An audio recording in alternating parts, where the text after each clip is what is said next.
ನಾಗರ ಪಂಚಮಿಯ ಹಾರ್ದಿಕ ಶುಭಾಶಯಗಳು. ನಾನು ಆಶಾ ಗೌತಮ್.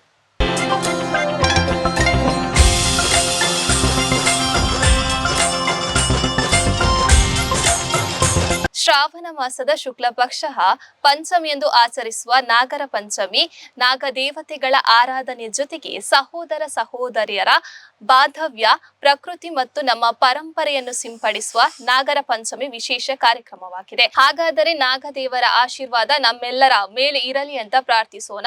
ಇವತ್ತಿನ ಸಂಚಿಕೆಯನ್ನು ಮುಂದುವರಿಸೋಣ. ನಾಗರ ಪಂಚಮಿ ಅಂದ್ರೆ ಏನು?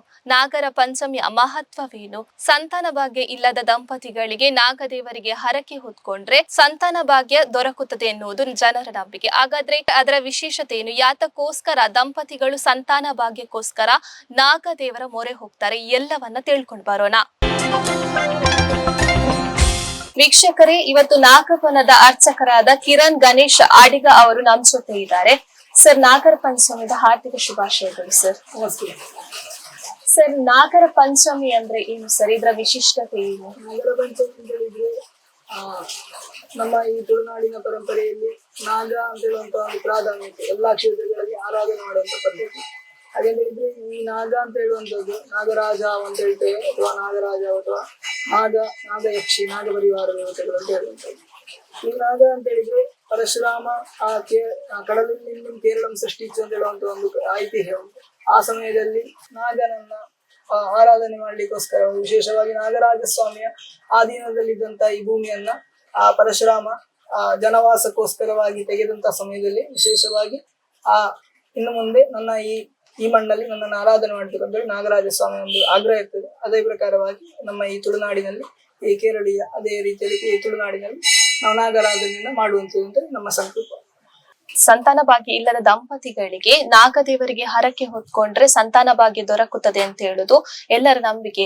ಅದ್ರ ಬಗ್ಗೆ ಹೇಳುದಾದ್ರೆ ಏನ್ ಹೇಳ್ತೀರಾ? ಸಂತಾನ ಭಾಗ್ಯ ಅಂತ ಹೇಳುವಂತದ್ದು ಅದು ದೊರಕುವುದು ಅಂತ ಹೇಳಿದ್ರೆ ಸಕಲ ಐಶ್ವರ್ಯಗಳನ್ನು ಕೊಡುವಂತವರು ನಾಗರಾಜ. ಹಾಗೆಂತ ಹೇಳಿದ್ರೆ ಅರ್ಚಕಸ್ಯ ಪ್ರಭಾವೇನ ಶಿಲಾಭವತಿ ಶಂಕರ ಅಂತ ಹೇಳಿದಾಗ, ಹಾಗೆಂತ ಹೇಳಿದ್ರೆ ಪೂಜೆ ಮಾಡುವ ಪ್ರಭಾವದಿಂದ ಶಿಲಶಂಕರನಾಗಿ ಪರಿವರ್ತನೆ ಆಗ್ತದೆ ಅಂತ. ಅದೇ ಪ್ರಕಾರವಾಗಿ ನಾಗ ಅಂತ ಹೇಳುವಂಥದ್ದು, ಈ ನಾಗ ಅಂತ ಹೇಳುವಂಥದ್ದು ಅಥವಾ ನಾಗರಾಜ ಅಥವಾ ನಾಗಯಕ್ಷಿ, ನಾಗ ಪರಿವಾರ ದೇವತೆಗಳು ಅಂತ ಹೇಳಿದ್ರೆ ಒಂದೊಂದು ದೇವತೆಗಳಿಗೆ ಒಂದೊಂದು ವಿಧವಾದಂತಹ ಆ ಅನುಗ್ರಹವನ್ನು ಕೊಡುವಂತ ಶಕ್ತಿ. ಈ ಸಂತಾನವಿಲ್ಲದವರಿಗೆ ಸಂತಾನ ಪ್ರಾಪ್ತಿ ಆಗುವುದು ಅಂತ ಹೇಳಿದ್ರೆ ಅದು ಆ ಕ್ಷೇತ್ರದಲ್ಲಿ ಆ ಮೂಲ ದೇವತೆ, ಅದೇ ಹೇಳಿದ್ರೆ ಆ ಶಿವ ಆಗಿದ್ರೆ ಶಿವ, ವಿಷ್ಣು ಆಗಿದ್ರೆ ವಿಷ್ಣು ದೇವರ ಆ ಅನುಗ್ರಹದಿಂದ ವಿಶೇಷವಾಗಿ ಆ ನಾಗರಾಜ ಪ್ರಾರ್ಥನೆಯನ್ನು ಮಾಡುವಾಗ ನಮಗೆ ಆ ಸಂಕಲ್ಪವನ್ನು ಸಿದ್ಧಿ ಮಾಡಿಕೊಡ್ತಾರೆ. ಅದು ಯಾವುದೇ ಆಗಿರ್ಬೋದು, ನಮಗೆ ಉದ್ಯೋಗದ ವಿಷಯದಲ್ಲಿ ಇರ್ಬೋದು, ಅಥವಾ ಸಂತಾನ ವಿಷಯದಲ್ಲಿ ಇರ್ಬೋದು, ಅಥವಾ ವಿವಾಹ ಪ್ರತಿಬಂಧಕ ದೋಷಗಳಿರ್ಬೋದು, ಅದೆಲ್ಲ ನಿವಾರಣೆ. ಅದು ಯಾವುದು ಅಂತ ಹೇಳಿದ್ರೆ ನಮ್ಮ ಗ್ರಹಗತಿಯ ಮೇಲೆ ಅದು ಡಿಪೆಂಡ್ ಆಗಿರ್ತದೆ ಅಂತ ನಾವು ಹೇಳ್ತೀವಿ. ಇವತ್ತು ನಾಗರ ಪಂಚಮಿ ಆದ ಕಾರಣದಿಂದ ಎಲ್ಲಾ ಕಡೆ ನಾಗದೇವರಿಗೆ ಹಾಲನ್ನ ಹೆರಿತಾರೆ. ನಾಗದೇವರು ಬಂದು ಹಾಲು ಕುಡಿಯುವುದಿಲ್ಲ. ಯಾತಕ್ಕಾಗಿ ನಾಗದೇವರಿಗೆ ಹಾಲನ್ನು ಹೆರಿತಾರೆ ಅನ್ನೋದೊಂದು ಪ್ರಶ್ನೆ. ಅದು ಈ ನಾಗಾರಾಧನೆಯಲ್ಲಿ ಆ ಕ್ಷೀರಾಭಿಷೇಕ ಅಂತೇಳಿ ನಾವು ಪಂಚಾಮೃತ ಅಭಿಷೇಕ ಅಂತೇಳಿ ಹೇಳ್ತೇವೆ ನಾವು. ಹಾಗೆಂತ ಹೇಳಿದ್ರೆ 5 ಅಭಿಷೇಕಗಳು: ಹಾಲು, ಮೊಸರು, ಜೇನು, ತುಪ್ಪ ಮತ್ತೆ ಸಿಯಾಳ ಅಂತ ಹೇಳುವಂಥದ್ದು. ಆ ಸಿಯಾಳವನ್ನ ಅಭಿಷೇಕ ಮಾಡುವಂತ ಪದ್ಧತಿ. ಹಾಗೆಂತ ಹೇಳಿದ್ರೆ ಅದು ಪಂಚಭೂತಗಳಿಗೂ ಕೂಡ ಆ ಒಂದು ಸುಖವನ್ನ ಕೊಡ್ತದೆ. ಹಾಗೆಂತ ಹೇಳಿದ್ರೆ ನಮಗೆ ಮುದವನ್ನ ಕೊಡ್ತದೆ. ಹಾಗೆಂತ ಹೇಳಿ ಅದನ್ನ ಸೇವನವನ್ನ ಮಾಡುವಾಗ ನಮಗೆ ನಮ್ಮ ಶರೀರಕ್ಕೆ ಒಂದು ಎಂತ ಹೇಳುವಂಥದ್ದು ಹುರುಪನ್ನ, ಅದರ ಸಿಹಿ ಮತ್ತು ಅದರ ಒಟ್ಟಿಗಿರುವಂತ ಎಲ್ಲಾ ದ್ರವಗಳು ನಮಗೆ ನಮ್ಮ ಶರೀರಕ್ಕೆ ಬಂದು ಅದು ಸೇರುವಾಗ ನಮಗೆ ಒಂದು ಆನಂದ ಉಂಟಾಗ್ತದೆ. ಅದಕ್ಕೋಸ್ಕರ ಅದನ್ನ ಅಭಿಷೇಕ ಮಾಡುವುದು ಅಂತ ಹೇಳಿದ್ರೆ ನಾವು ನಾಗನ ಆ ವಿಗ್ರಹ ಅಥವಾ ಮೂಲ ವಿಗ್ರಹಕ್ಕೆ ಅಭಿಷೇಕ ಮಾಡುವಂಥದ್ದು. ಯಾವುದೇ ನಾಗನಿಗೋಸ್ಕರ ನಾಗನ ಆ ಪ್ರತಿರೂಪವಾದಂತಹ ನಿಜವಾದ ನಾಗ ಬಂದಾಗ ನಾವು ಅದಕ್ಕೆ ಹೋಗಿ ಯಾವತ್ತು ಅಭಿಷೇಕ ಮಾಡುವುದು. ಅದು ಶಾಸ್ತ್ರ ಹೇಳುವಂತದ್ದು ಆ ನಾಗನಿಗೆ ಅಭಿಷೇಕ ಮಾಡುವುದು ಅದಕ್ಕೊಂದು ನಿಯಮ ಅಂತ ಹೇಳಿ ಉಂಟು. ಅದಕ್ಕೆ ಆ ನಿಯಮದ ಪ್ರಕಾರವೇ ನಾವು ಅದಕ್ಕೆ ಹಾಕುವಂತ ಇಷ್ಟು ರೀತಿಯಲ್ಲಿ ನಾವೀಗ ಒಂದು ಸಾಂಬಾರ್ ಮಾಡುವಾಗ ಯಾವುದೊಂದು ವಸ್ತುವನ್ನು ಮಾಡುವಾಗ್ಲೂ ಕೂಡ ಅದಕ್ಕೆ ಉಪ್ಪು ಅಂತ ಹೇಳುವಂತ ಇರ್ತದೆ. ಉಪ್ಪನ್ನ ನಾವು ಅಧಿಕ ಹಾಕಿದ್ರೆ ಏನಾಗ್ತದೆ, ಅದು ಉಪ್ಪು ತುಂಬಾ ಜಾಸ್ತಿ. ಅದಕ್ಕೋಸ್ಕರ ನಾವು ಅದಕ್ಕೆ ಎಷ್ಟನ್ನ ಸಮರ್ಪಣೆ ಮಾಡ್ಬೇಕು. ಶಾಸ್ತ್ರದಲ್ಲಿ ಹೇಳಿದ್ದಾರೆ ಎಷ್ಟು ಹಾಕ್ಬೇಕು ಅಂತ ಹೇಳಿ. ಈಗ ಪಂಚಾಮೃತಕ್ಕೆ ಎಷ್ಟು, ಹಾಲನ್ನು ಹಾಕುವ ಕ್ರಮ ಇಷ್ಟು ಉಂಟು, ಒಂದು ಇಷ್ಟು ವಿಧಾನದಲ್ಲಿ ಇಷ್ಟು ಹಾಕಬೇಕು, ಅದನ್ನ ಕ್ರಮಬದ್ಧವಾಗಿ ಹಾಕಿದ್ರೆ ಅದನ್ನ ಅಭಿಷೇಕ ಅಂತ ಹೇಳುವಂಥದ್ದು ಒಂದೇ ಸಲ ಮಾಡುವಂತಹ ಕ್ರಮ ನಮ್ಮಲ್ಲಿ. ಯಾಕಂದ್ರೆ ಅಭಿಷೇಕ ಅಂತ ಹೇಳಿದ್ರೆ ಬೆಳಿಗ್ಗೆ ಒಂದು ಉಷಾಕಾಲದಲ್ಲಿ ನಮ್ಮ ಅಭಿಷೇಕ ಸಮಯದಲ್ಲಿ ಅಭಿಷೇಕ ಮಾಡಿದಾಗ ಅದು ಅಭಿಷೇಕ ಅಂತ. ಆಗ ಅದರಲ್ಲಿ ಯಾವುದು ನಾವು ವಿಗ್ರಹಕ್ಕೆ ಅಭಿಷೇಕವನ್ನು ಮಾಡುವಂಥದ್ದು ಅದು ಹಿಂದಿನಿಂದ ನಮ್ಮ ಪರಂಪರೆಯಲ್ಲಿ ಬಂದಂತ ಪ್ರತೀಕ. ನಾಗದೇವರಿಗೆ ಅರಶಿನ ಕೂಡ ಬಳಕೆ ಮಾಡ್ತಾರೆ. ಅದೇ ರೀತಿಯಲ್ಲಿ ಮನೆಯಲ್ಲಿ ತಿಂಡಿಗಳಿಗೆ ಅರಶಿನ ಎಳೆಯನ್ನು ಕೂಡ ಉಪಯೋಗಿಸ್ತಾರೆ. ಅದ್ರ ಮಹತ್ವವೇನು? ಅರಶಿನ ಅಂತ ಹೇಳಿದ್ರೆ ನಮಗೆ ಎಲ್ಲ ರೋಗಗಳಿಗೆ ಶಮನ ಮಾಡುವಂಥದ್ದು. ಈಗ ಒಂದು ಗಾಯ ಇರ್ಬೋದು, ಅದನ್ನ ಶಮನ ಮಾಡ್ಲಿಕ್ಕೋಸ್ಕರವಾಗಿ ನಾವು ಅರಶಿನವನ್ನು ಉಪಯೋಗಿಸ್ತೇವೆ.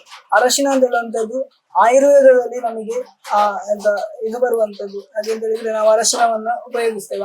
ಆಯುರ್ವೇದದಲ್ಲಿ ವಿಶೇಷವಾಗಿ ಹೇಳಿದಾಗಿ ಎಲ್ಲಾ ರೀತಿಯ ಚರ್ಮ ರೋಗಗಳಿಗೆ ನಿವಾರಣೆಗೆ ಮದ್ದು ಅಂತ ಹೇಳುವಂಥದ್ದು ಒಂದು ಇದು ಉಲ್ಲೇಖ ಉಂಟು.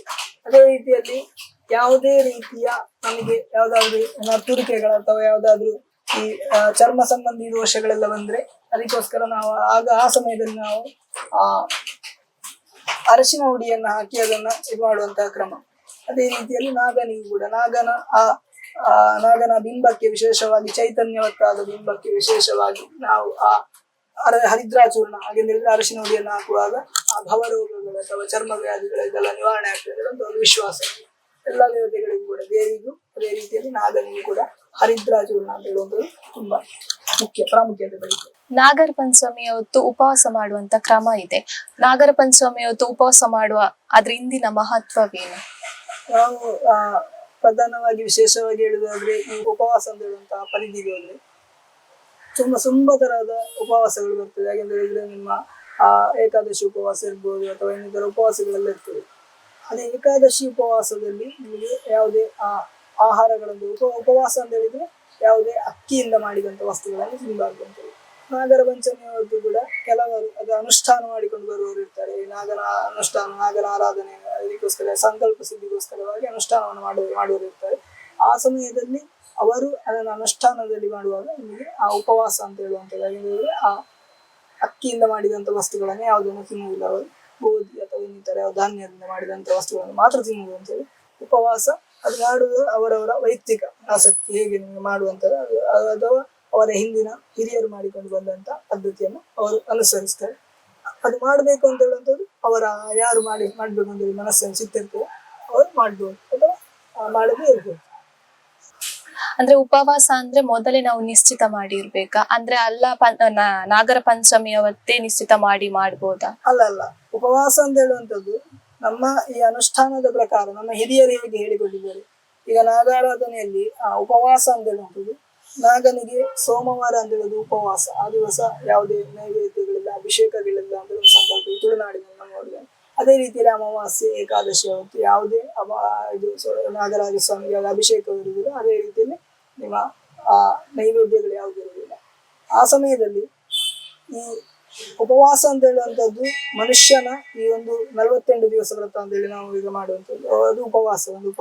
ಹಾಗೆಂದ್ರೆ ನಮ್ಮ ಈ ಶರೀರವನ್ನ ಸಮತೋಲನದಲ್ಲಿ ಇರ್ಲಿಕ್ಕೆ. ಯಾಕೆಂತ ಹೇಳಿದ್ರೆ ಈ 41 ದಿವಸ ಕಳೆಯುವಂತ ಸಮಯದಲ್ಲಿ ನಮ್ಮ ಶರೀರದಲ್ಲಿ ಒಂದು ಚೇಂಜಸ್ ಆಗ್ತದೆ. ಯಾಕೆಂತ ಹೇಳಿದ್ರೆ ನಾವು ಸಾತ್ವಿಕತೆಯಲ್ಲಿ ಇರ್ತೇವೆ, ದೇವರ ಧ್ಯಾನದಲ್ಲಿ ಇರ್ತೇವೆ. ಹಾಗೆ ಒಂದು ದಿವಸದ ವ್ರತದಲ್ಲಿ ಬೆಳಿಗ್ಗೆ ಒಂದು ನಿಮಿತ್ತವಾಗಿ ಒಂದು ಮಿತವಾದ ಆಹಾರ, ಅದೇ ರೀತಿಯಲ್ಲಿ ಪಾನೀಯಗಳನ್ನ ಕುಡಿದು ಆ ವ್ರತದಲ್ಲಿ ಆ ದೇವರ ಧ್ಯಾನವನ್ನು ಮಾಡಿದಾಗ ನಮ್ಮ ಆ ಬಾಡಿ ಕಂಟ್ರೋಲ್ ಅಂತ ಹೇಳ್ತೇವೆ ನಾವು.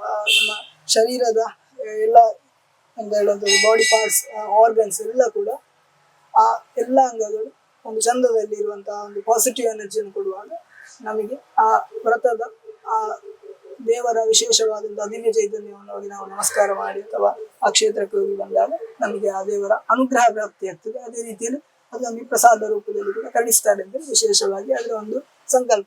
ಉಪವಾಸ ಅಂತ ಹೇಳಿದ್ರೆ ಒಂದೇ ಹೊತ್ತು ಫಲಹಾರ ಸೇವಿಸುವುದಾ ಅಲ್ಲ 3 ಹೊತ್ತು ಫಲಹಾರ ಸೇವಿಸಬಹುದಾ? ಆ ರೀತಿ ಏನಾದ್ರೂ ಇದೆಯಾ? ಆಹಾರ ಅಂತ ಹೇಳುವಂಥದ್ದು ಮನುಷ್ಯನಿಗೆ ಸಹಜ. ಆಹಾರವನ್ನು ತಿನ್ಬೇಕು ಅಂತ ಹೇಳುವುದು ಎಲ್ಲರೂ ಹೇಳುವಂಥದ್ದು ಆಹಾರವನ್ನ ಸಮಯಕ್ಕೆ ಸರಿಯಾಗಿ ತಗೊಳ್ಬೇಕು ಅಂತ. ಈ ನಮ್ಮ ಈ ವ್ರತಾಚರಣೆ ಮಾಡುವಂತಹ ಸಮಯದಲ್ಲಿ ನಾವು ಆಹಾರಕ್ಕೆ ಪ್ರಾಧಾನ್ಯತೆಯನ್ನು ಸ್ವಲ್ಪ ಕಡಿಮೆ ಕೊಡುವಂಥದ್ದು. ಹಾಗೆಂತ ಹೇಳಿದ್ರೆ ಬೆಳಿಗ್ಗೆ ಒಂದು ಹೊತ್ತಿನ ಒಂದು ಯಾವ್ದಾದ್ರು ಸಜ್ಜಿಗೆ ಅಥವಾ ಇನ್ನಿತರ ಯಾವ್ದಾದ್ರು ಧಾನ್ಯದಿಂದ ಮಾಡಿದಂತಹ ಒಂದು ಪದಾರ್ಥ ಮತ್ತೆ ಅದರೊಂದಿಗೆ ನಾಮಸ್ಮರಣೆಯನ್ನು ಮಾಡುವಂಥದ್ದು. ಎಲ್ಲ ಕಾಲದಲ್ಲಿ ಈಗ ನಾವು ಗ್ರಹಣ ಕಾಲದಲ್ಲಿ ಕೂಡ ನಾಮಸ್ಮರಣೆ ಮಾಡುದು ಅಂತೇಳಿ ಅಂತ ಒಂದು ಐತಿಹ್ಯ ಉಂಟು. ಯಾಕಂದ್ರೆ ದೇವರ ನಮ್ಮ ಕೆಟ್ಟ ಶಕ್ತಿಗಳಿಗೆ ಬರಬಾರ್ದು ಅಂತೇಳಿ ಒಂದು ಆರಾಧನೆ ಮಾಡುವಂಥದ್ದು. ಅದೇ ರೀತಿಯಲ್ಲಿ ಫಲಹಾರ ಅಂತೇಳಿ ನಾವು ಹೊಟ್ಟೆ ತುಂಬಾ ಊಟ ಮಾಡಿ ದೇವರನ್ನ ಪ್ರಾರ್ಥನೆ ಮಾಡ್ಲಿಕ್ಕೆ ಕೂತ್ಕೊಂಡು ನಮಗೆ ಯಾವತ್ತೂ ಬರುದಿಲ್ಲ, ಭಕ್ತಿ ಬರುದಿಲ್ಲ. ಈ ಭಕ್ತಿ ಬರ್ಬೇಕು ಅಂತ ಹೇಳಿದ್ರೆ ಸ್ವಲ್ಪ ಅದು ವ್ಯಾಯಾಮ ಮಿತಾಹಾರ ಚ ಆರೋಗ್ಯಾಯ ಅತ್ಯುತ್ತಮಂ ಭವತಿ ಯೇ ಜನಾ ಶೀಲ ಅನ್ಯಸ್ಯ ಅವಶ್ಯಕ ಅನ್ಯಸ್ಯ ವೈದ್ಯಸ್ಯ ಅವಶ್ಯಕತಾ ನಾಸ್ತಿ ಅಂತ ಒಂದು ಸಂಸ್ಕೃತ ಶ್ಲೋಕದಲ್ಲಿ ಹೇಳ್ತಾರೆ. ಯಾಕಂದ್ರೆ ವ್ಯಾಯಾಮ ಮತ್ತು ಮಿತಾಹಾರವನ್ನು ಮಾಡಿದ್ರೆ ಯಾವುದೂ ಬರುದಿಲ್ಲ. ಅದೇ ರೀತಿಯಲ್ಲಿ ನಮ್ಮ ಆ ಒಂದು ದಿವಸದ ನಾವು ಮಾಡುವಂತಹ ಯಾವುದು ಭಕ್ಷಣ ಅಂತ ಹೇಳಿದ್ರೆ ನಾವು ಊಟ ಮಾಡುವಂತಹ ಅಥವಾ ತಿನ್ನುವಂತ ವಸ್ತುಗಳಲ್ಲಿ ಸ್ವಲ್ಪ ಅದನ್ನ ಈ ಅಕ್ಕಿ ವಸ್ತುಗಳನ್ನೆಲ್ಲ ಕಡಿಮೆ ತಿನ್ನೋದನ್ನು ಕಡಿಮೆ ಮಾಡಿ ದೇವರ ನಾಮ ನಾಗನ ಆರಾಧನೆ ಮಾಡುವುದು ಅಥವಾ ನಾಗನ ಸ್ತೋತ್ರಗಳನ್ನು ಓದುವುದು, ನಾಗನ ಅಷ್ಟಾಕ್ಷರಿಗಳು ಪಂಚಾಕ್ಷರಿಗಳು ಅದನ್ನು ಜಪ ಮಾಡುವಂಥದ್ದು ಅದು ಉತ್ತಮ. ನಮ್ಮ ಆ ಶರೀರಕ್ಕೆ ಆ ಒಂದು ಹೇಳುವಂಥದ್ದು ಪಾಸಿಟಿವ್ ಎನರ್ಜಿಯನ್ನು ತುಂಬ ಕೊಡ್ತದೆ. ಮತ್ತೆ ಆ ನಾಗದೇವರ ಅನುಗ್ರಹ ಪ್ರಾಪ್ತಿಯಾಗ್ತದೆ ಐತಿಹ್ಯ. ನಾಗನಿಗೆ ಯಾವ ರೀತಿಯೆಲ್ಲ ಪೂಜೆ ಮಾಡಬಹುದು? ನಾಗನಿಗೆ ಹಿಂದಿನ ಕಾಲದಲ್ಲಿ ತುಳುನಾಡಿನ ಪರಂಪರೆಯಲ್ಲಿ ನಾಗರ ಪಂಚಮಿ ಹೊತ್ತು ಮಾತ್ರ ಪೂಜೆ ಮಾಡುವುದು ಅಂತ ಸಂಕಲ್ಪ. ಆ ದಿವಸ ಕ್ಷೀರಾಭಿಷೇಕ ಅಥವಾ ಪಂಚಾಮೃತಾಭಿಷೇಕ ನಾಗದಂಬಿಲ ಅಂತ ಹೇಳಿದ್ರೆ ಹಿಂದಿನ ಜನರು ನಮ್ಮ ಪೂರ್ವಜರು ತುಳುನಾಡಿನಲ್ಲಿ ಆರಾಧನೆ ಮಾಡ್ತಿದ್ದಂತ ಪದ್ಧತಿ ಅಂತ ಹೇಳಿದ್ರೆ ಅದೊಂದು ಕಾಡಿನಲ್ಲಿ ಅದೊಂದು ನಿರ್ಜನ ಪ್ರದೇಶದಲ್ಲಿ ನಾಗನ ಒಂದು ಕಲ್ಲು ಇರ್ತಿತ್ತು. ನಮ್ಮ ಈ ಕ್ಷೇತ್ರದಲ್ಲಿ ಕೂಡ ಕಲ್ಲಲ್ಲಿ ಮೊದಲಿದ್ದದ್ದು. ಅದನ್ನ ಪುನರ್ ಪ್ರತಿಷ್ಠಾ ಅಷ್ಟಬಂಧ ಬ್ರಹ್ಮಕಲಶೋತ್ಸವ ಆಗುವ ಸಮಯದಲ್ಲಿ ಅದನ್ನೊಂದು ಆಕಾರ ಕೊಟ್ಟು ಒಂದು ಬಿಂಬ ಮಾಡಿ ಅದಕ್ಕೆ ಬಿಂಬಕ್ಕೆ ಜೀವಕಲೆಯನ್ನು ಕೊಟ್ಟು ಜೀವಕಲಶಾಭಿಷೇಕವನ್ನು ಮಾಡಿ ಪ್ರತಿಷ್ಠೆಯನ್ನು ಮಾಡಿದ್ದಾರೆ. ಮೊದಲಿನ ಕಾಲದಲ್ಲಿ ಈ ನಾಗಬನ ಅಂತ ಹೇಳುವಂತ ಇತ್ತು. ಅಲ್ಲಿ ಹೋಗಿ ಕುಟುಂಬದವರು ಹೋಗಿ ಬಂದು ಅಲ್ಲಿ ಅದಕ್ಕೆ ಬೇಕಾದಂತಹ ಯಾವುದು ತಂಬಿಲ ಅಂತ ಹೇಳುವಂತ ಅದಕ್ಕೆ ವಿಶೇಷವಾಗಿ ಸಿಂಗಾರ ಅಂತ ಹೇಳ್ತೇವೆ, ನಮ್ಮ ಪಿಂಗಾರ ಅಂತ ಹೇಳ್ತೇವೆ ನಾವು, ಈಗ ಪಿಂಗಾರ ಅದನ್ನ ಹಾಕಿ ವಿಶೇಷವಾಗಿ ಅದನ್ನು ಆರಾಧನೆ ಮಾಡುವಂಥದ್ದು. ಅದಕ್ಕೆ ನಿಮಗೆ ಈ ದೊಂದಿ ಇಡುವಂಥದ್ದು ಕ್ರಮಗಳಿರ್ತದೆ. ಸ್ವಲ್ಪ ಕೇರಳ ಭಾಗಕ್ಕೆ ಹೋದ್ರೆ ದೊಂದಿ ಇಟ್ಟು ನಾಗನ ಆರಾಧನೆ ಮಾಡುವಂಥದ್ದು ಇರ್ತದೆ. ಅದೇ ರೀತಿಯಲ್ಲಿ ಅದಕ್ಕೆ ಬೇಕಾದಂತಹ ಹೂಗಳು ಕಿಸ್ಕಾರ ಅಂತ ಹೇಳ್ತೇವೆ ನಾವು, ಕೇಪುಳ ಹೂವನ್ನು ಅದನ್ನ ಹಾಕಿ ನಮ್ಮ ಪೂರ್ವಜರು ಮಾಡ್ತಿದ್ರು. ಈಗ ಏನಾಗಿದೆ ಅಂದ್ರೆ ಕಾಲಕ್ರಮೇಣ ಆಧುನಿಕತೆಯಿಂದಾಗಿ ವಿಶೇಷವಾಗಿ ಆ ಕಲ್ಲಿನ ಶಿಲಾಮಯ ಮಾಡಿ ಅದನ್ನು ಆರಾಧನೆ ಮಾಡ್ತಿದ್ದಾರೆ. ಯಾಕಂದ್ರೆ ನಮಗೆ ನೋಡ್ಲಿಕ್ಕೆ ಒಂದು ಅಂದ ಚಂದಕ್ಕೋಸ್ಕರ ನಾಗಾರಾಧನೆ ಅಂತ ಹೇಳುವಂಥದ್ದು ಮೊದಲಿದ್ದದ್ದು ಬನದ ಸಂಸ್ಕೃತಿಯಲ್ಲಿ. ಬನದಲ್ಲಿ ಕಾಡಿನ ನಡುವಲ್ಲಿ ನಮ್ಮ ಹಿರಿಯರು ಹೋಗಿ ಮನೆಯಲ್ಲಿ ಯಾರು ಹಿರಿಯರು ಇರ್ತಿದ್ರು, ಬ್ರಾಹ್ಮಣರಾದ್ರೆ ಹಿರಿಯರ ಮನೆಯಲ್ಲಿ ಯಾರು ಇರ್ತಿದ್ರು ಅವರು ಹೋಗಿ ಅದನ್ನು ಪೂಜೆ ಮಾಡಿ ಆರಾಧನೆ ಮಾಡ್ತಿದ್ರು. ಅದು ನಮ್ಮ ಕುಟುಂಬವನ್ನೆಲ್ಲ ಕಾಪಾಡ್ತಿತ್ತು ಅಂತ ಒಂದು ಐತಿಹ್ಯ. ನಾಗದೇವರ ಬಗ್ಗೆ ನಿಮ್ಗೆ ಗೊತ್ತಿರುವ ಪೌರಾಣಿಕ ಕಥೆ ಏನಾದ್ರು? ನಾಗದೇವರು ಅಂತ ಹೇಳುವಂಥದ್ದು ಈಗ ತುಳುನಾಡಿನ ಈ ಸಂಪ್ರದಾಯ, ನಮ್ಮ ಈ ತುಳುನಾಡಿನಲ್ಲಿ ವಿಶೇಷವಾಗಿ ನಾವು ನಾಗನನ್ನ ಎಲ್ಲರೂ ಕೂಡ ಭಕ್ತಿಯಿಂದ ಕುಟುಂಬಗಳಲ್ಲಿ ಆಗಲಿ ಅಥವಾ ಕ್ಷೇತ್ರಗಳಲ್ಲಿ ಆಗಲಿ ನಾವು ಆರಾಧನೆ ಮಾಡ್ತೇವೆ. ಎಲ್ಲಾ ಕ್ಷೇತ್ರಗಳಲ್ಲಿ ಈ ಪರಶುರಾಮ ಪ್ರತಿಷ್ಠೆ ಆಗಿರುವಂತ ಎಲ್ಲಾ ಕ್ಷೇತ್ರಗಳಲ್ಲಿ ನಾಗನನ್ನ ಆರಾಧನೆ ಮಾಡುವಂಥದ್ದು. ನಾಗ ಅಂತ ಹೇಳುವಂಥದ್ದು ಶಿವನ ಕುತ್ತಿಗೆಯಲ್ಲಿ ಆ ವಿಷ ನೀಲಕಂಠ ಅಂತ ಹೇಳ್ತೇವೆ ನಾವು. ಹಾಗೆ ವಿಷ ಇಲ್ಲಿ ಕುತ್ತಿಗೆಯಲ್ಲಿರುವಂತ ಸಮಯ ಸಮುದ್ರ ಮತನಾಗುವಂತ ಸಮಯದಲ್ಲಿ ಆ ವಿಷವನ್ನ ಕುಡಿದಂತಹ ಶಿವನಿಗೆ ವಿಶೇಷವಾಗಿ ಕಂಠದಿಂದ ಕೆಳಗಿಳಿಬಾರ್ದು ಅಂತೇಳಿ ಆ ನಾಗನ ವಿಶೇಷವಾಗಿ ನಾಗರನ್ನ ಕಟ್ಟಿದ್ರು ಅಂತೇಳಿ ಒಂದು ಕಥೆ ಉಂಟು. ಅದೇ ಪ್ರಕಾರವಾಗಿ ವಿಷ್ಣುವಿನ ಆ ಒಂದು ಸ್ವರೂಪದಲ್ಲಿ ವಿಷ್ಣು ಮಲಗಿರುವಂತಹ ಆದಿಶೇಷನ ಮೇಲೆ ಮಲಗಿರುವಂತಹ ಮಹಾವಿಷ್ಣು ದೇವರು. ಈ ಮಹಾವಿಷ್ಣು ದೇವರ ಹಾಸಿಗೆಯಾಗಿರುವಂತದ್ದು ನಾಗರಾಜ. ಅದೇ ರೀತಿಯಲ್ಲಿ ಶಿವನಿಗೆ ಶಿವಕ್ಷೇತ್ರದಲ್ಲಿ ಪ್ರಧಾನ ಅಂತ ಹೇಳಿದ್ರೆ ವಿಷ್ಣು ಕ್ಷೇತ್ರದಲ್ಲಿ ಇರ್ತದೆ. ಶಿವಕ್ಷೇತ್ರದಲ್ಲಿ ನಾಗರಾಜ ಸ್ವಾಮಿ ವಿಶೇಷ ಪ್ರಾಧಾನ್ಯತೆ, ಅಲ್ಲಿ ಒಂದು ಸ್ಥಾನಮಾನ ಅಂತ ಇರ್ತದೆ ಅವರಿಗೆ. ವಿಶೇಷವಾಗಿ ಎಲ್ಲಾ ಕಡೆಯಲ್ಲಿ ಕೂಡ ಈಗ ನಾವು ಮಹಾಕ್ಷೇತ್ರಗಳು ಕುಡುಪು ಪದ್ಮನಾಭ ಸ್ವಾಮಿ ಕ್ಷೇತ್ರ ಆಗಿರ್ಬೋದು, ಮಂಜೇಶ್ವರ ಅನಂತೇಶ್ವರ ಕ್ಷೇತ್ರ ಆಗಿರ್ಬೋದು, ಇಲ್ಲೆಲ್ಲ ನಾಗನಿಗೆ ಆರಾಧನೆ ಜಾಸ್ತಿ. ಯಾಕಂದ್ರೆ ಸುಬ್ರಹ್ಮಣ್ಯ ದೇವರು ಅಂತ ಹೇಳಿದ್ರೆ ನಮಗೆಲ್ಲರಿಗೂ ಗೊತ್ತಿಲ್ಲ, ಕುಕ್ಕೆ ಸುಬ್ರಹ್ಮಣ್ಯದಲ್ಲಿ ಅಲ್ಲೆಲ್ಲ ಆರಾಧನೆ ಮಾಡುವಂಥದ್ದು ನಾಗನನ್ನ. ಹಾಗಿದ್ರೆ ಸುಬ್ರಹ್ಮಣ್ಯ ನಾಗರಾಜವೇ ನಾವೊಂದು ಭಕ್ತಿಯಿಂದ ನಾವು ಕರೆಯುವಂಥದ್ದು. ಹಾಗಿದ್ರೆ ಅದರ ಪರಂಪರೆ ಹೇಗೆ ಅಂತ ಹೇಳಿದ್ರೆ ಮೊದಲಿನ ನಮ್ಮ ಹಿಂದಿನ ಜನರು ವಿಶೇಷವಾಗಿ ಆ ತುಳುನಾಡಿನಲ್ಲಿ ಹಿಂದೆ ನಮ್ಮ ಪೂರ್ವಜರೆಲ್ಲರೂ ಕೂಡ ಒಂದು ನಾಗವನಕ್ಕೆ ಬಂದು ಆ ನಾಗರ ಪಂಚಮಿಯ ದಿವಸ ಬಂದು ಅದಕ್ಕೆ ಒಂದು ಪುರೋಹಿತರು ಇರ್ತಿದ್ರು. ಅವರ ಆ ತಂತ್ರಿಗಳು ಅಥವಾ ಪುರೋಹಿತರು ಬಂದು ವಿಶೇಷವಾಗಿ ಆ ಪಂಚಾಮೃತ ಅಭಿಷೇಕ, ನಾಗದಂಬಿಲ ಪುರಿ ಅಂದರೆ ಹೊದಲು, ಕದಳಿ ಬಾಳೆಹಣ್ಣು, ಅದೇ ರೀತಿಯಲ್ಲಿ ಬೆಲ್ಲ ಮತ್ತೆ ತುಪ್ಪ ಏನೆಲ್ಲ ಹಾಕಿ ಅದನ್ನ ಒಂದು ಬಾಳೆ ಎಲೆಯಲ್ಲಿ ಬಳಸಿ ಅದನ್ನು ನೈವೇದ್ಯ ಮಾಡಿ ಸಮರ್ಪಣೆಯನ್ನು ಮಾಡಿ ಆ ವರ್ಷದಲ್ಲಿ ನಮಗೆ ಎಲ್ಲ ಬರುವಂತ ಈ ಕೃಷಿ ಕ್ಷೇತ್ರದಲ್ಲಿ ಬರುವಂತ ಆಗಿರ್ಬೋದು ಅಥವಾ ಇನ್ನಿತರ ಯಾವುದೇ ನಮ್ಮ ಕಷ್ಟ ದುರಿತ ದೋಷಗಳನ್ನು ನಿವಾರಣೆ ಮಾಡಬೇಕು. ಅದೇ ರೀತಿಯಲ್ಲಿ ನಮ್ಮಲ್ಲಿ ಐಕ್ಯಮತ್ಯವನ್ನ ಕರುಣಿಸಬೇಕು ಅಂತ ಹೇಳಿ ಎಲ್ಲರೂ ಆರಾಧನೆ ಮಾಡ್ತಿದ್ದಂತಹ ಪದ್ಧತಿ. ಅದು ಕಾಲಕ್ರಮೇಣ ಅದು ಆಧುನೀಕರಣ ಆಯಿತು. ಅದು ಸ್ವಲ್ಪ ಮತ್ತೆ ಮುಂದೆ ಮುಂದೆ ಬರುವಾಗ ನಾಗದರ್ಶನ, ನಾಗ ನಾಗ ನಾಗಮಂಡಲೋತ್ಸವ ಅಂತ ಇಂಥದ್ದೆಲ್ಲ ಕಾರ್ಯಕ್ರಮಗಳೆಲ್ಲ ಮಾಡ್ಲಿಕ್ಕೆ ಶುರು ಮಾಡಿದ್ರು. ಆಗ ಆ ಕಾರ್ಯಕ್ರಮಗಳಿಂದ ವಿಶೇಷವಾಗಿ ನಾಗರಾಜಸ್ವಾಮಿ ಪ್ರಸಿದ್ಧಿ ಜಾಸ್ತಿ ಆಗ್ತದೆ. ಎಲ್ಲಾ ಕಡೆಯಲ್ಲಿ ಕೂಡ ವಿಶೇಷವಾಗಿ ನಾಗನ ಆರಾಧನೆಯನ್ನು ಎಲ್ಲರೂ ಭಕ್ತರು ಬಂದು ಮಾಡ್ತಿದ್ದಾರೆ.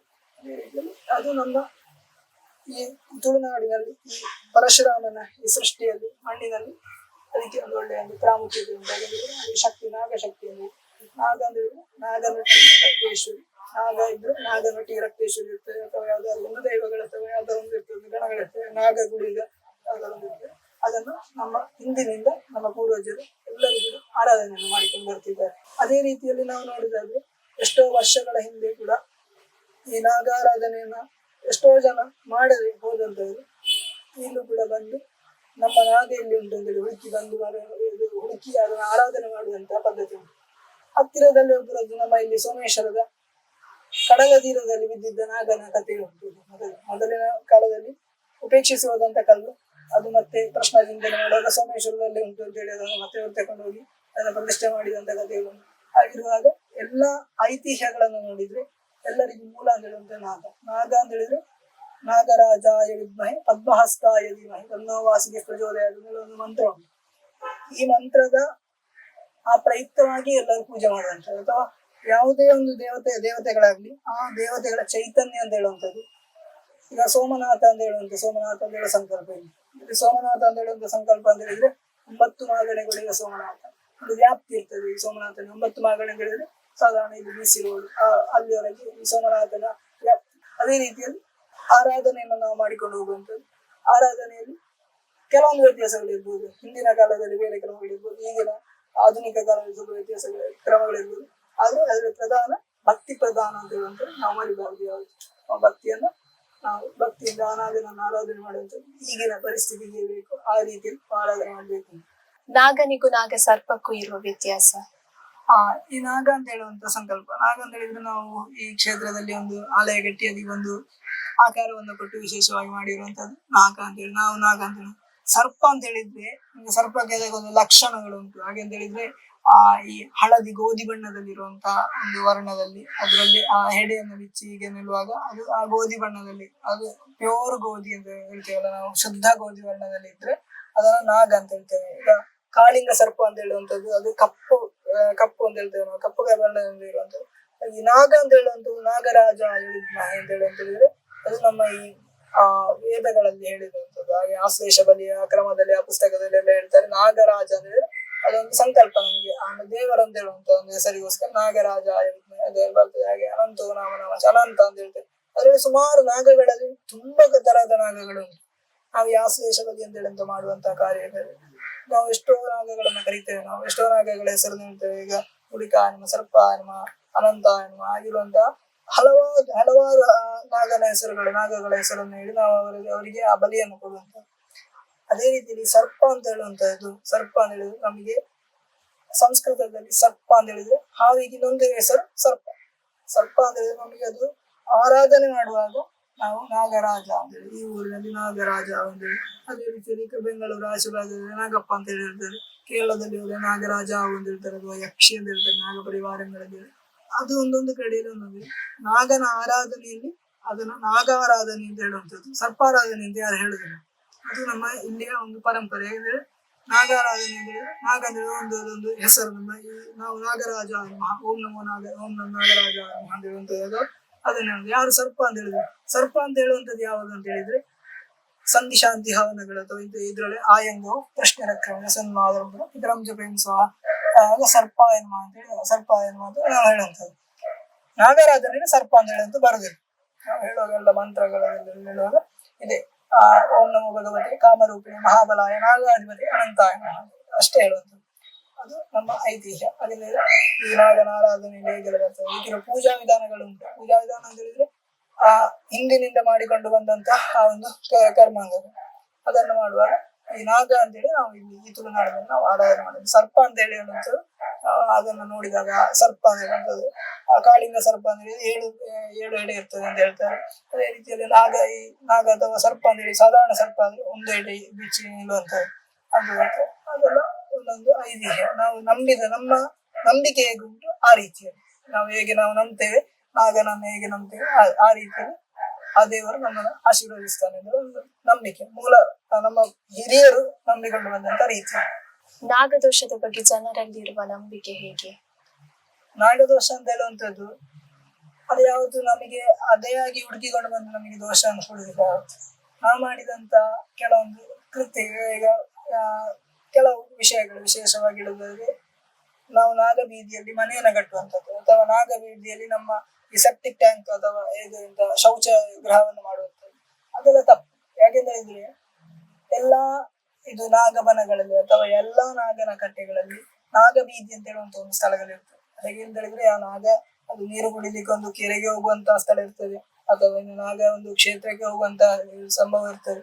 ಆ ಜಾಗವನ್ನು ನಾವು ಯಾವಾಗ ಅದನ್ನ ವಶಪಡಿಸಿಕೊಂಡು ಅಲ್ಲಿ ನಮ್ಮ ವೈಯಕ್ತಿಕ ನೆಲೆಗಟ್ಟಿಗೋಸ್ಕರವಾಗಿ ನಾವು ಯಾವ್ದೆಲ್ಲ ಮಾಡ್ತೇವೆ, ನಾವು ಯಾವ್ದೇ ಅಲ್ಲಿ ಎಂತೆಲ್ಲ ನಾವು ಬೇಕಾದಂತ ವ್ಯವಸ್ಥೆ ಮನೆ ಕಟ್ಟುದು ಅಥವಾ ಇನ್ನು ಬೇರೆ ಮಾಡ್ತೇವೆ, ಆ ಸಮಯದಲ್ಲಿ ನಾಗದೋಷ ನಮಗೆ ನಾಗನ ಇಷ್ಟು ಜಾಗ ಅಂತೇಳಿ ಒಂದಿಷ್ಟು ಜಾಗ ಅಂತ ಇರ್ತದೆ. ಆ ಜಾಗದಲ್ಲಿ ಅದು ನಾಗಾರಾಧನೆಗೆ ಮಾತ್ರ ಸೀಮಿತವಾಗಿರ್ಬೇಕು.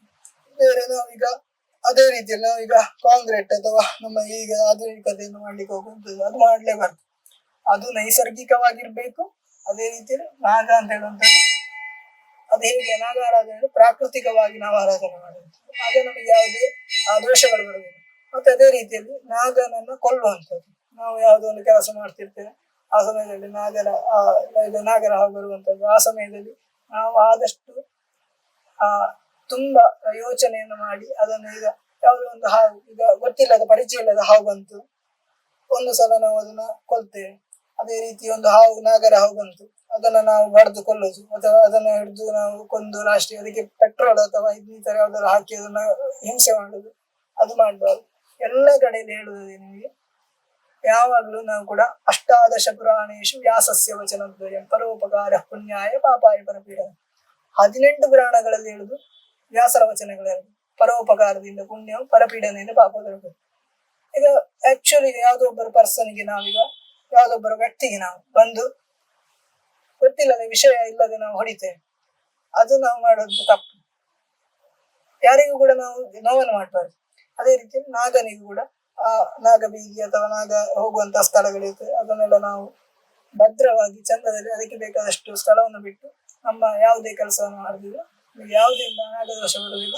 ಅದೇ ರೀತಿಯಲ್ಲಿ ಯಾರಿಗೂ ಕೂಡ ತೊಂದರೆ ಕೊಡದೇ ರೀತಿಯಲ್ಲಿ ಇದ್ರೆ ಅಥವಾ ನಾಗರಾಜನ ಸಂಚಾರ ಆಗುವಂತ ಸಮಯ ಅಥವಾ ಅದಕ್ಕೆ ಬೇಕಾದಂತಹ ಸೇವೆಗಳನ್ನೆಲ್ಲ ಕೊಡ್ತಿದ್ರೆ ಯಾವ ನಾಗದೋಷ ಬರುವುದಿಲ್ಲ.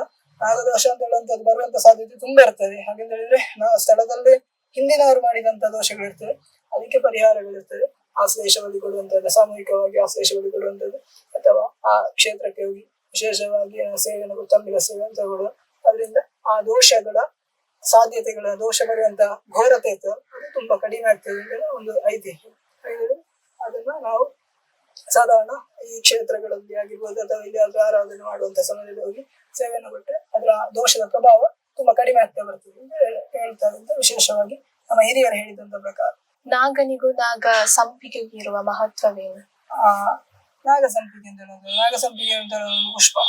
ಅದೇಂದ್ರೆ ಅದಕ್ಕೆ ಒಂದು ಸುಗಂಧ, ಒಂದು ಪರಿಮಳ, ಆ ಪರಿಮಳವನ್ನು ವಿಶೇಷವಾಗಿ ಆಸ್ವಾದಿಸಿಕೊಂಡು ನಾಗಗಳು ಅಥವಾ ಹಾವುಗಳು ಅಥವಾ ನಾಗಗಳು ಅಂತ ಹೇಳಿದ್ರೆ ಅದು ಬರ್ತದೆ ಅಂತ ಒಂದು ಐತಿಹ್ಯ ಬಗ್ಗೆ. ಹೇಳಿದ್ರೆ ಅದು ಈ ತುಳುನಾಡಿನಲ್ಲಿ ಅದು ಕಾಡುಗಳಲ್ಲಿ ಆಗುವಂತಹ ಪುಷ್ಪ. ಅದು ಈ ನಾಗ ಸಂಪಿಗೆ ಅಂತ ಹೇಳುವಂಥದ್ದು ಅದರ ಪರಿಮಳ ಎಲ್ಲರಿಗೂ ಕೂಡ ಇಷ್ಟ ಆಗುವಂತ ಪರಿಮಳ. ಆ ಪರಿಮಳವನ್ನ ಸ್ವಾದಕ್ಕೆ ಆ ನಾಗರಾಜ ಒಂದು ವಿಶೇಷವಾಗಿ ಅದನ್ನ ಮೂಸಿಕೊಂಡು ಬರ್ತದೆ. ಅದು ಕ್ಷೇತ್ರಗಳಲ್ಲೆಲ್ಲ ಇರುವಂತಹ ಪ್ರತೀತಿ. ಯಾವುದು ಕ್ಷೇತ್ರಗಳಲ್ಲಿ ಇರುವಂತದ್ದು ನಾವು ವಿಷ್ಣು ಕ್ಷೇತ್ರದಲ್ಲಿ ಪಾರಿಜಾತ ಅಂತ ಹೇಳುವಂತಹ ಒಂದು ಪುಷ್ಪ ಉಂಟು, ತುಂಬಾ ಸುಗಂಧ. ಅದು ಇತರ ಸಂಧ್ಯಾಕಾಲದಲ್ಲಿ ಹರಡುವಂತ ಪ್ರತೀತಿ. ಅದನ್ನ ವಿಷ್ಣು ಕ್ಷೇತ್ರದಲ್ಲಿ ಇರ್ತದೆ, ಶಿವ ಕ್ಷೇತ್ರದಲ್ಲಿ ಬಿಲ್ಲಪತ್ರ ಇರ್ತದೆ. ಅದೇ ರೀತಿಯಲ್ಲಿ ನಾಗನ ಬನದಲ್ಲಿ ಅಥವಾ ಈ ಕಾಡುಗಳಲ್ಲಿ ನಾಗ ಸಂಪಿಗೆ ಅಂತ ಹೇಳುವಂತ ನಾಗ ಸಂಪಿಗೆ ಅಂತ ಹೇಳುವಂತ ಬಾರಿ ಪ್ರಾಮುಖ್ಯತೆ.